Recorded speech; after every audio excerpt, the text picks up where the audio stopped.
샬롬, 말씀 읽어주는 김기웅 목사입니다. 오늘도 기대하는 마음과 사모하는 마음을 가지고 하나님의 말씀 함께 읽겠습니다. 요한일서 2장 12절부터 29절까지의 말씀입니다. 사랑하는 자녀 여러분, 여러분에게 이것을 일깨워 드립니다. 여러분의 죄가 예수의 이름으로 용서받았습니다. 믿음의 선배 여러분, 가장 먼저 첫 발을 내디딘 여러분은 이 모든 일을 시작하신 분을 알고 있습니다. 믿음의 후배 여러분, 여러분은 악한 자와 싸워 큰 승리를 거두었습니다. 사랑하는 자녀 여러분, 여러분에게 두 번째로 일깨워 드릴 것은 이것입니다. 여러분은 개인적인 경험을 통해 아버지를 알고 있습니다. 믿음의 선배 여러분, 여러분은 이 모든 일을 시작하신 분을 알고 있습니다. 믿음의 후배 여러분, 여러분은 참으로 활기차고 힘이 넘치는군요. 하나님의 말씀이 여러분 안에 확고하게 자리 잡고 있습니다. 여러분은 하나님과의 사귐에서 힘을 얻어 악한 자와 싸워 승리를 거둘 것입니다. 세상의 방식을 사랑하지 마십시오. 세상의 것을 사랑하지 마십시오. 세상을 사랑하는 마음이 아버지를 사랑하는 마음을 밀어냅니다. 세상에서 통용되는 모든 것, 자기 마음대로 살려 하고 모든 것을 자기 뜻대로 하려 하고 잘난 체 하는 욕망은 아버지와 아무 상관이 없습니다. 그런 것은 여러분을 그분께로부터 고립시킬 뿐입니다. 세상과 세상에 멈출 줄 모르는 욕망도 다 사라지지만 하나님이 바라시는 일을 행하는 사람은 영원히 남습니다. 자녀 여러분, 때가 거의 되었습니다. 여러분은 적그리스도가 출현할 것이라는 말을 들었습니다. 이제 여러분의 눈 닿는 곳 어디에나 적그리스도들이 있습니다. 이것을 보고 우리는 마지막 때가 가까웠다는 것을 압니다. 그들이 우리에게서 떠나갔지만 실제로 우리와 함께한 적은 없었습니다. 그들이 정말로 우리와 함께했다면 끝까지 우리와 함께 남아 충실했을 것입니다. 우리를 떠나감으로써 그들은 자신의 본색을 드러냈고 우리에게 속하지 않음을 보여준 것입니다. 그러나 여러분은 우리에게 속했습니다. 거룩하신 분께서 여러분에게 기름을 부으셨고 여러분 모두가 그것을 알고 있습니다. 내가 이 편지를 쓰는 것은 여러분이 알지 못하는 무언가를 알려주려는 것이 아니라 여러분이 알고 있는 진리를 확인시키고 그 진리가 거짓을 낳지 않음을 일깨우려는 것입니다. 누가 거짓말을 하는 자입니까? 예수가 하나님의 그리스도이심을 부인하는 자입니다. 아버지를 부인하고 아들을 부인하는 자, 그가 바로 적그리스도입니다. 아들을 부인하는 자는 아버지와 전혀 관계없는 사람이며 아들을 시인하는 자는 아버지까지도 받아들인 사람입니다. 여러분이 처음부터 들은 메시지를 간직하십시오. 이것이 여러분의 삶에 스며들게 하십시오. 처음부터 들은 그 메시지가 여러분 안에 생생히 살아있으면 여러분은 아들과 아버지 안에서 충만한 삶을 살게 될 것입니다. 바로 이것이 그리스도께서 약속하신 영원한 생명, 참된 생명입니다. 나는 여러분을 속이려는 사람들이 있다는 것을 경고하기 위해 이렇게 썼습니다. 그러나 그들은 여러분 안에 깊이 새겨진 그리스도의 기름 부으심에 전혀 상대가 되지 못합니다. 여러분에게는 저들의 가르침이 필요하지 않습니다. 그리스도의 기름 부으심이 여러분 자신과 그분에 대해 알아야 할 모든 진리, 곧 거짓에 조금도 물들지 않는 진리를 가르쳐 줍니다. 그러니 여러분이 받은 가르침 안에 깊이 머물러 사십시오. 자녀 여러분, 그리스도와 함께 머물러 있으십시오. 그리스도 안에 깊이 머물러 사십시오. 그러면 그분이 나타나실 때 그분을 만날 준비, 두 팔 벌려 그분을 맞을 준비가 되어 있는 것입니다. 그분이 오실 때 죄 때문에 부끄러워 낯을 붉히거나 서투른 변명을 늘어놓지 않아도 될 것입니다. 그분께서 옳고 의로우신 분이심을 확신한다면 여러분은 의를 행하는 사람마다 하나님의 참된 자녀임을 깨닫게 될 것입니다. 이것은 하나님의 말씀입니다. 오늘 말씀은 내용상 두 부분으로 나눠서 생각해 볼 수 있습니다. 먼저 첫 번째 12절부터 17절 각 연령층의 성도들을 향한 격려와 세상 사랑에 대한 경계에 대해서 이야기를 하고 있어요. 요한은요, 수신자들을 아비들, 청년들, 아이들, 자녀들로 나눠서 부르고 있습니다. 이 호칭이 무엇을 의미하는지에 대해서 몇 가지 의견들이 있어요. 먼저 자녀들과 아이들은 신앙이 아직 어리거나 하나님을 전적으로 의지해야 하는 상태에 있는 성도들을 나타낸다고 이야기하고요. 아비들은 영적 지식 및 신앙생활에 있어서 성숙한 상태에 있는 자들을 나타내며, 청년들은 영적으로 강해서 악한 것을 능히 이기는 삶을 살아가는 성도를 지칭한다라고 이야기를 합니다. 다음으로 이러한 표현들은 성도들을 향한 노사도였던 사울의 애정어린 호칭으로서, 아비들은 비교적 연령층이 높으며 교회 공동체 안에서 지도자의 위치에 있는 자들에 대한 호칭이다 라고 이야기를 하고, 청년들은 상대적으로 젊고 활기차게 주의 일을 하는 자들에 대한 호칭, 그리고 아이들은 아직 어린 자들을 부르는 것으로 이해하는 것입니다. 즉 무엇이라고 이야기하냐면 영적인 성숙도에 따른 차이 혹은 실제 나이에 대한 차이로 이러한 호칭을 사용했을 것이다 라고 이야기를 하는 거예요. 어찌되었든 교회 공동체 안에는요, 영적이든 나이든 서로 다양한 사람들이 공존하고 있음을 우리는 깨닫게 되는 것입니다. 우리 14절의 말씀을 같이 한번 읽어볼까요? 아이들아, 내가 너희에게 쓴 것은 너희가 아버지를 알았으며, 아비들아, 내가 너희에게 쓴 것은 너희가 태초부터 계신 이를 알았으며, 청년들아, 내가 너희에게 쓴 것은 너희가 강하고 하나님의 말씀이 너희 안에 거하심에 너희가 흉악한 자를 이기었음이라 라고 이야기합니다. 먼저 아이들에 대해서 이야기를 한다는 거예요. 이들에게는요, 아버지를 알았다라고 이야기합니다. 이는 어린 아이들이 가장 먼저 해야 할 것이 무엇인지를 말하고 있는 거예요. 그것은 바로 하나님이 누구인지를 아는 것입니다. 이 말씀은요, 12절과 연결돼서 생각해 볼 수 있는데, 우리는 그리스도를 통해서 하나님의 용서를 입은 자들이다라는 사실을 깨달아야 한다라고 권면하고 있다라는 거예요. 즉, 더 이상 죄의 노예가 아니라 하나님의 자녀된 자들이 바로 우리다. 우리의 신분이 무엇인지를 분명히 알아야 한다라고 이야기하는 것입니다. 아비들은요, 초대교회 공동체 안에서 비교적 높은 연령층일 뿐만 아니라 영적인 경험이 풍부하고 신앙이 깊은 자들을 지칭하고 있습니다. 이러한 아비와 같은 자들은요, 태초부터 하나님과 함께 계셨던 예수님을 알고 있다라고 이야기해요. 여기서 안다라는 표현은요, 단순히 지식적인 것을 의미하는 것이 아니라 마치 부부가 함께 먹고 마시고 동일한 침실에서 잠을 잠으로 서로를 아는 것과 같은 매우 긴밀한 이러한 알을 나타낸다라는 거예요. 즉, 이들은 예수님이 태초부터 하나님과 함께 계셨다가 우리를 위해서 인간의 몸으로 이 땅에 오신 구원자라는 것을 확실히 알고 있다라는 것을 나타내 주는 겁니다. 청년들은요, 영적 전투의 최전방에서 적의 공격을 막아내고 적들과 대치하여 강력하게 버틸 수 있는 영적인 힘과 능력을 소유한 자들을 나타냅니다. 즉, 비교적 젊은 연령층으로서 교회 공동체를 공격하는 거짓 교사들의 가르침을 대적할 수 있는 자들이다라고 이야기하는 거예요. 특별히 청년들은요, 악한 자를 이겼다라고 이야기합니다. 근데 무엇으로 이것을 이겼다라고 이야기하냐면, 이것이 중요한데, 말씀으로 그들을 이겼다라고 이야기해요. 성경은요, 이렇게 기록하고 있습니다. 에베소서 6장 11절의 말씀이에요. 마귀의 관계를 능히 대적하기 위하여 하나님의 전신 갑주를 입으라 라고 이야기합니다.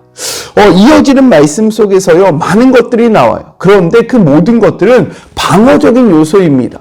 하지만 딱 한 가지 적을 공격할 수 있는 무기가 나온다라는 거예요. 그것이 무엇이냐? 바로 17절의 말씀. 같이 한번 읽어볼까요? 구원의 투구와 구원의 투구도요, 보호하는 기능입니다. 방어의 기능입니다. 이어서 나오는 것, 성령의 것, 곧 하나님의 말씀을 가지라 라고 이야기해요. 우리가 사탄과 대적할 때에 쓸 수 있는 무기가 무엇이라고 이야기합니까? 하나님의 말씀이다 라고 이야기하고 있는 거예요. 그렇게 성경은 우리에게 이렇게 이야기합니다. 시편 119편 9절의 말씀이에요. 청년이 무엇으로 그의 행실을 깨끗하게 하리이까? 주의 말씀만 지키 따름이다 라고 이야기해요. 말씀으로 영적인 전쟁에서 승리할 수 있다 라고 이야기를 하고 있습니다. 영적인 전쟁에서 승리하고 싶으십니까? 그렇다면 하나님의 말씀을 꽉 소유하는 주의 모든 자녀들이 되기를 주님의 이름으로 축복합니다. 이어서 요한은요 15절에 이렇게 이야기하고 있습니다. 이 세상에서나 세상에 있는 것들을 사랑하지 말라. 누구든지 세상을 사랑하면 아버지의 사랑이 그의 안에 있지 아니하다라고 말하고 있어요. 사랑한다는 것은요, 단순히 어떤 대상을 좋아하는 감정을 의미하는 것이 아니라 어떤 일에 대해서 몰두하고 더 높은 우선순위를 두고 그것을 바라보는 것, 그것을 소망하는 것을 나타내고 있습니다. 요한은 16절에 이러한 욕망의 노예가 되어 세상적인 것에 빠지지 말라라고 이야기해요. 그것이 무엇이냐? 육신의 정욕, 안목의 정욕, 이생의 자랑인데요. 이 모든 것의 공통점은 무엇이냐면 자신을 사랑하는 것입니다. 자신의 만족을 채우는 거예요. 그렇기 때문에 하나님이 말씀하셨던 계명, 그것이 무엇이냐? 형제를 사랑하는 계명을 지킬 수 없기 때문에 지금 요한은 무엇이라고 이야기하냐면 이것은 하나님께로부터 온 것이 아니라 세상으로부터 온 것이다 라고 이야기하는 겁니다. 우리 16절을 통해서 한번 확인해 볼까요? 이는 세상에 있는 모든 것이 육신의 정욕과 안목의 정욕과 이생의 자랑이니 다 아버지께로부터 온 것이 아니요 세상으로부터 온 것이다 라고 이야기해요. 왜요? 하나님께로부터 온 것은요 서로 사랑하고 형제를 돌보라고 이야기하는데 세상은요 아니 너 중심적으로 살아가. 너가 무엇을 좋아하는지를 깨닫고 너를 위해서 살아가 라고 이야기하기 때문에 이러한 안목의 정욕, 이생의 정욕, 정말 우리 육신의 정욕들은요 하나님으로부터 나온 것이 아니다 라고 이야기하고 있는 겁니다. 왜 그런지 이해가 되시죠? 더 나아가서 가장 중요한 것은 무엇이냐? 이 모든 것들은 유한하다 라고 이야기하는 거예요. 우리 17절의 말씀을 같이 한번 읽어볼게요. 이 세상도 그 정욕도 지나가되 오직 하나님의 뜻을 행하는 자는 영원히 거하느니라 라고 이야기해요. 이것과 같은 맥락으로 성경은 이렇게 이야기합니다. 이사야 40장 8절의 말씀. 풀은 마르고 꽃은 시드나 우리 하나님의 말씀은 영원히 선다. 이 땅의 것들은 잠깐 있다 사라지는 것이지만 하나님은요 영원하다. 그렇기 때문에 잠깐 있다 사라질 것에 주목하는 삶이 아니라 영원한 하나님의 나라를 바라보고 그것을 소유하는 삶을 살아가라 라고 이야기하고 있는 겁니다. 우리 영원한 삶을 살아가는 주의 모든 자녀들이 되기를 우리에게 집중되어 하나님의 말씀과 상관없는 삶을 사는 것이 아니라 하나님의 말씀을 소유함으로 형제를 사랑하고 형제를 돌봄으로 영원한 하나님의 나라를 유업으로 얻는 주의 모든 자녀들이 되기를 간절히 소망합니다. 둘째, 18절부터 29절 적 그리스도들에 대한 경계를 이야기하고 있습니다. 우리 18절의 말씀을 같이 한번 읽어볼게요. 아이들아 지금은 마지막 때라 적 그리스도가 오리라는 말을 너희가 들은 것과 같이 지금도 많은 적 그리스도가 일어나나니 그러므로 우리가 마지막 때인 줄을 아노라 라고 이야기합니다. 아이들아 라는 이러한 표현은요 당시 초대 교회 공동체에서 영적인 아버지라 할 수 있는 요한이 그들을 얼마나 사랑했는지를 나타내기 위한 표현이라는 거예요. 더 나아가서 이들은요 진리를 배워야 하는 그러한 상태라는 것을 보여주고 있는 표현이 바로 아이들아 라는 이러한 표현입니다. 적 그리스도라는 것은요 그리스도를 저항하는 자, 대항하는 자라는 뜻으로 그리스도처럼 스스로를 꾸며서 오히려 그리스도를 대항하는 자들을 의미하는데 이러한 적그리스도는 세 가지 특징을 갖고 있다는 거예요. 먼저 첫 번째 18절부터 19절 그리스도인과의 정상적인 교제를 거부한다라는 겁니다. 또한 둘째는요 20절부터 25절 참된 성경적 교리를 부인한다라는 것인데 특별하게 예수 그리스도의 그리스도 되심을 부인하거나 삼위일체를 거부한다라는 거예요. 우리 22절의 말씀을 통해서 한번 확인해 볼까요? 거짓말하는 자가 누구냐? 예수께서 그리스도이심을 부인하는 자가 아니냐? 아버지와 아들을 부인하는 그가 적 그리스도다라고 이야기하고 있습니다.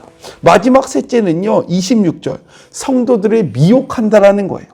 중요한 것은 무엇이냐면 이러한 적 그리스도가 많다라고 이야기하고 있는 겁니다. 그렇게 요한은 우리에게 이렇게 권면합니다. 27절의 말씀이에요.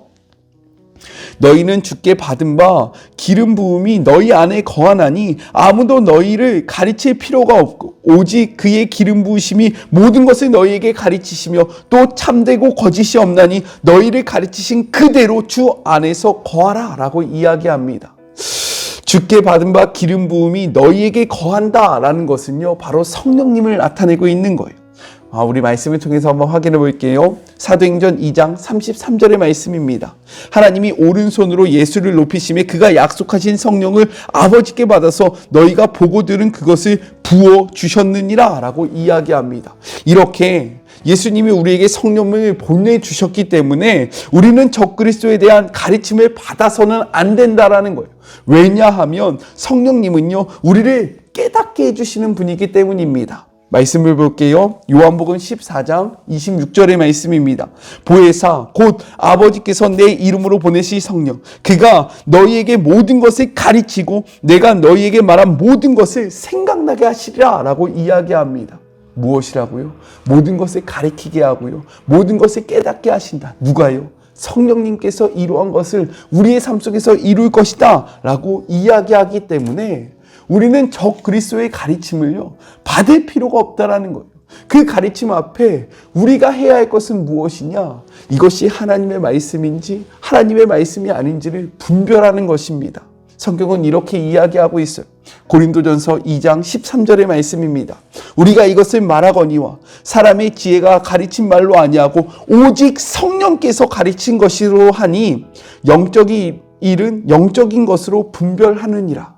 우리가 이것을 무엇으로 분별할 수 있다라고 이야기합니까? 영적인 것, 즉 성령으로 이것을 분별할 수 있다. 그렇기 때문에 우리가 해야 할 것은 무엇입니까? 성령님을 간구하며 이 성령님을 우리에게 보내주시는 주 안에 거하는 것이다 라고 이야기하고 있어요. 지금 이 세상은요 많은 적그리스도가 우리를 미혹하기 위해서 정말로 두 눈이 시뻘겋어라 우리를 찾고 있습니다. 이러할 때 우리가 해야 할 것은 무엇입니까? 하나님 안에 거하는 거예요. 그분 안에 거해서 그분이 보내주시는 성령님을 통하여 무엇이 진리고 무엇이 거짓인지를 분별하는 것입니다. 미혹하는 영에 속아 넘어가지 않기를 성령을 소유함으로 바른 분별을 하는 주의 모든 자녀가 되기를 주님의 이름으로 축복합니다. 우리 같이 기도할까요? 하나님 감사합니다.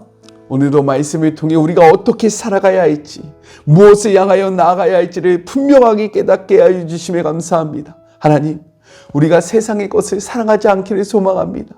세상의 것은요 자기중심적인 삶으로 나아가라고 이야기합니다. 하지만 하나님은 무엇이라고 말씀하십니까? 서로 사랑하라고 이야기합니다. 그렇기 때문에 세상을 사랑하는 자는 하나님의 말씀을 밀어낼 수밖에 없다라고 이야기합니다. 또한 무엇보다 중요한 것 이 세상의 것은요 유한하다라는 겁니다. 우리가 이 말씀의 진리를 깨달아 유한한 삶에 목숨을 거는 것이 아니라 영원한 하나님의 말씀을 통하여 영원한 하나님의 나라를 꿈꾸는 주의 모든 자녀들 되게 하여 주시옵소서. 지금 이 땅은 정말로 많은 적그리스도들이 우리를 미혹하고 있습니다. 이것을 우리가 바르게 분별할 수 있는 것 성령을 받는 것입니다. 주님 안에 거함으로 성령을 소유하여 정말로 영적인 분별을 바르게 하는 주의 모든 자녀들이 되게 하여 주시옵소서. 함께 하시 주님을 바라보며 거룩하신 예수 그리스도의 이름으로 간절히 기도드립니다. 아멘. 세상의 것은요 우리 자신에게 집중되지만 하나님의 말씀은요, 서로를 돌아보라고 이야기합니다. 그래서 세상의 것에 사로잡힌 자는요, 하나님의 말씀을 밀어낼 수밖에 없는 거예요. 하나님의 말씀을 밀어내는 자가 아니라 하나님의 말씀을 소유함으로 세상을 밀어내는 자가 되기를 주님의 이름으로 축복하고요. 성령을 소유함으로 적그리스도가 많은 이 땅에서 무엇이 진리이고 무엇이 거짓인지를 바르게 분별하는 주의 모든 자녀들이 되었으면 좋겠습니다. 저는요, 또 내일 만나도록 할게요. 사랑하고 주님의 이름으로 축복하면서 오늘 하루도 힘내세요. 우리 내일 만나요. 안녕. 오늘도 수고하셨습니다.